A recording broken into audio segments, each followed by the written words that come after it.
былай орналасса, онда бізде норма деген сөз. Мысалға, мынау жүректің ұшы деп санасаңыздар, яғни 0 мен 90 градустың аралығында жатса, яғни бұл бізде уже норма деген сөз. Норманың өзі жаңа айтып кеткенде левограмма, нормограмма, правограмма деп бөлінеді. Левограмма 0 мен плюс 30 градустың аралығы, нормограмма плюс 30 бен плюс 60 градустың аралығы, правограмма плюс 60 бен плюс 90 градустың аралығы болып табылады. Яғни горизонтальды норма және де вертикальды орналасу жүректің осының. Бірақ бізде барлығы норма болып саналады.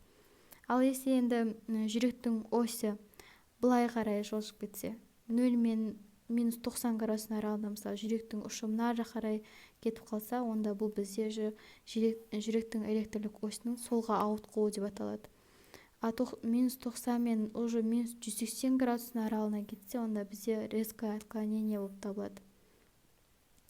Ал жаңағы жүректің осі плюс 90 мен плюс 180 градустың аралығына кетсе, мысалы, мына жақта болса, онда бізде жүректің электрлік осының оңға ауытқуы болып табылады. Және де резкое отклонение вправо дегенде мағына бар. 120 мен 180 градустың аралығында болса, онда резкое отклонение вправо есептеледі. Және де осы график түсінікті болу үшін сіздерге ЭКГ-дан көрсетіп кетейін. Бұл жағдайда біз R мен S-ке қарап ориентир аламыз. Яғни R тішесі жоғары қарай кеткен, яғни ол бізде плюс таңбаланады. Ал S тішесі төменге қарай кеткен, ол минус таңбаланады. Дәл солай координатада плюс жағында болса, онда біз R-ді плюс жақтан белгілейміз. А если жаңа S тішесі терең болса, онда біз минус жағынан белгілейміз. Енді мен жаңағы бірінші отведение мен АВФ-ке дейінгі отведениялардың бәрінде R мен S тішесін санап шығамыз. Яғни бізде бірінші отведение R плюс 5-ке тең, S тішесі жоқ. Міне санаймыз 1, 2, 3, 4, 5. Яғни плюс 5 қой бізде. Плюс жағынан таңбалаймыз. Плюс 5 мұнда болады.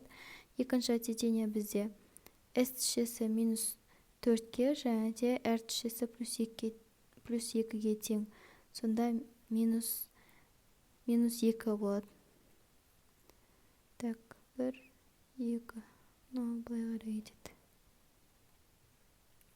Так. Одан кейін бізде үшінші отведениеда тісшені санаймыз, яғни 1, 2, 3, 4, 5, 6, 7. 7, яғни минус 7. Минус 7. Үшінші отведениеда 1, 2, 3, 4, 5, 6, 7. 7, 8 дейді. 8 болуымыз значит. Да, минус 7. Так, келесі АВР. АВР бізде 1, 2, 3, 4. АВР. Так. АВР плюс 2.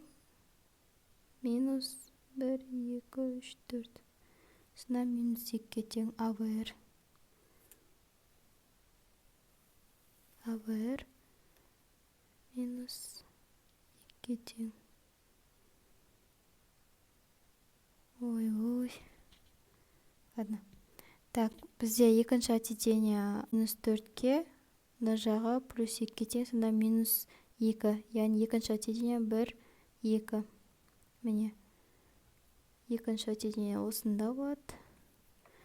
Және де үшінші отведение бізде S тішесі минус 7-ге, жағы R тішесі жоқ. Яғни минус 7 ол бізде мұнда келеді. Минус таңбалы өткен минус 7, минус таңбалы мұнда келеді. АВР бізде минус 4, ал жағы R плюс 2, минус 2-ке тең болады. АВР минус 2. Міне, 1, 2. АВР мұнда келеді минус 2. Так. Енді АВЛ-ге келетін болсақ, АВЛ-де плюс 7, R және де S жоқ. AVL плюс 7. 1, 2, 3, 4, 5, 6, 7. Міне. Мұнда келеді. Және де AVF ең соңғысы. Осы AVF-ке көп мән беріледі, өйткені жүректің электрлік осі плюс жақта және де минус жақта болуы осы AVF-ке байланысты. Если AVF-те R үлкен болатын болса, не плюс жаққа қарай кетеді, ол уже норма деген сөз. Норма немесе оң жаққа қарай ауытқып деген сөз. А если жаңағы R жоқ, S үлкен терең болатын болса, онда минус жаққа қарай кетеді. Онда жаңағы уже патология деген сөз. Жүректің электрлік осі солға ауытқыды, немесе резкое отклонение болуы мүмкін. Сондықтан AVF-ке қарап та уже сразу анықтауға болады, патология бар ма, жоқ па. AVF бізде уже міне қараңыздар, минусқа кетіп қалған, R 1-ге тең. Так, 1, 2, 7, 6-ға тең. 1, 2, 3, 4, 5, 6. Примерно мына жақтарда.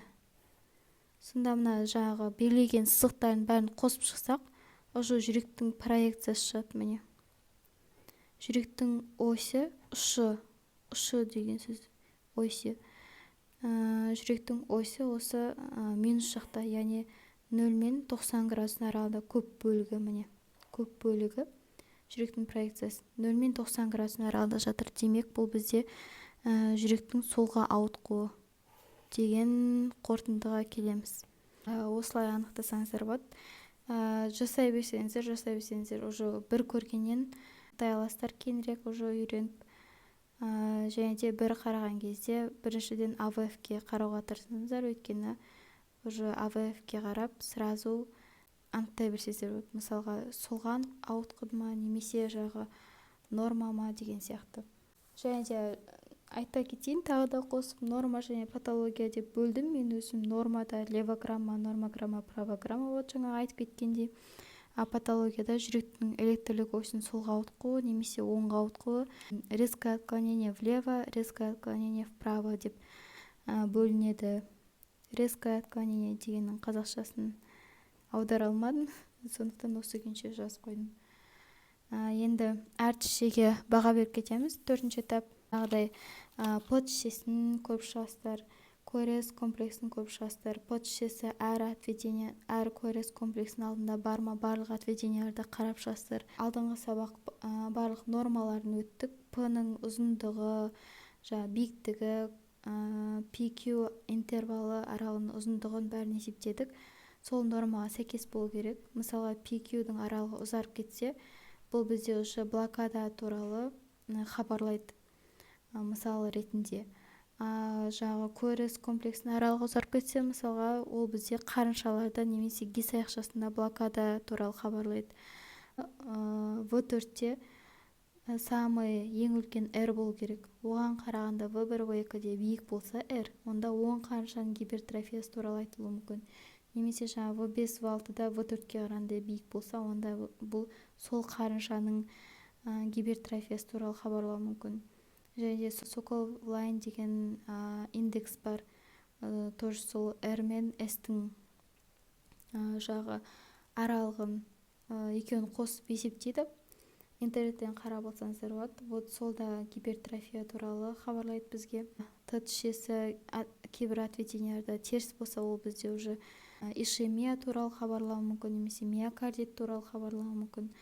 Яғни жүректің деполяризациясының бұзылысы туралы айтылуы мүмкін.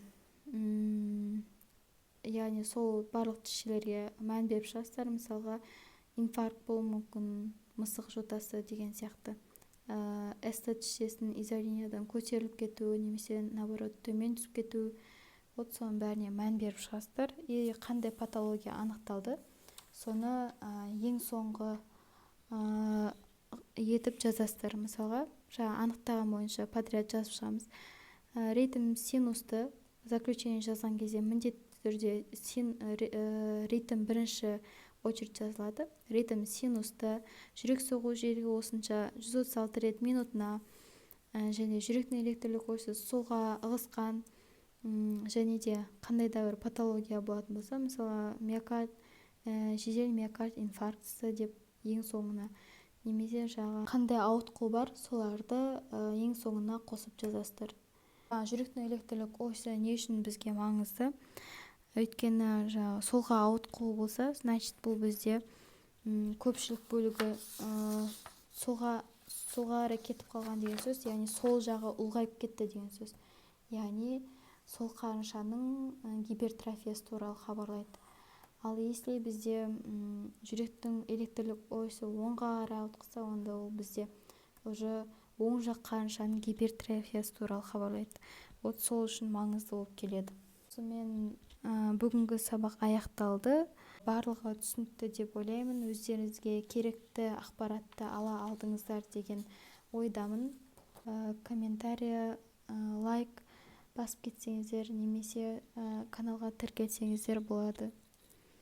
Соңына дейін тыңдағандарыңызға рахмет. Сау саламат болыңыздар.